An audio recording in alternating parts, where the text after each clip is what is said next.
महाराष्ट्र, जय महाराष्ट्र। आपण सकाळपासून दिव्यामध्ये सकाळ न बोलता कालपासून आपण दिव्यामध्ये गाड्या थांबवत होतो। आता पण आपण आता जो वाजल्यात 5च्या दरम्यानचा टाइम झालेला आहे, आतापर्यंत आपण थांबवत होतो गाड्या, सगळ्यांना प्रेमाने समजवत होतो। हा जो मोर्चा होता किंवा आंदोलन होता हा आपल्या हक्कासाठी होता आणि हा अजून तरी मी माझ्या मनाने किंवा सगळ्यांच्या विचाराने एकच सांगेल, हा मोर्चा अजून आम्ही मागं घेतलेला नाहीये। हे सगळं झालेलं आहे ते कंपनीवाल्यांचे जे व्हिडिओ येत आहेत ना, त्या मुंबईच्या 14 युनियननी मागं घेतलेलं आहे ते आम्हाला मान्य नाहीये।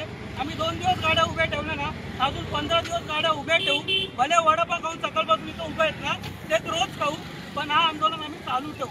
फक्त यात जो आपला ड्रायव्हर भाऊ आहे, सकाळपासून मी बघितले आपल्या महाराष्ट्रातले पण खूप पोर आहेत, बाहेरचे पण खूप पोर आहेत, जे 1000-2000च्या लालच्या पोटी गाड्या चालवत होते, त्यांच्यामुळे हा आंदोलन जरा मागे पुढे होत आहे।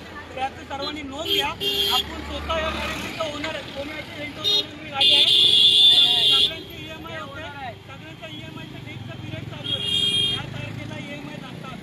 तर सर्वांनाही जाणीव असून सुद्धा लोकांनी 2 दिवस गाड्या आपल्या थांबवलेल्या आहेत ना, आम्ही आजही गाड्या आमच्या चालवणार नाही।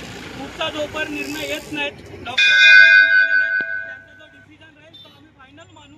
जर ते बोलले उद्या गाडी चालवा तर आम्ही उद्यापासून गाडी चालवणार, जर ते बोलत असतील 15 दिवस गाड्या आपल्याला उभ्या ठेवायचे तर त्यांना आम्ही नक्कीच सपोर्ट करणार, कारण की हा त्यांच्या खिशात जाणारा पैसा नाहीये किंवा ड्रायव्हरच्या खिशात जाणारा पैसा नाहीये। हा आम्ही कष्टाने कमवतो ना, जे तुमच्याकडे हक्काने मागतो। जर तुमच्यात जायची धमक नसेल ना तर ते भारतीय कंपन्या आलेल्या आहेत ना, त्यांना सगळ्यांना हाकलून टाका, मग तुम्हाला आमची जी एकता आहे ती समजेल। जे 200, 250, 40 किलोमीटर 20 किलोमीटर जे चालवणाऱ्या गाड्या आहेत ना त्या आधी बंद करा। सगळ्यांना जय महाराष्ट्र, सगळे सपोर्ट कराल अशीच आशा बाळगतो।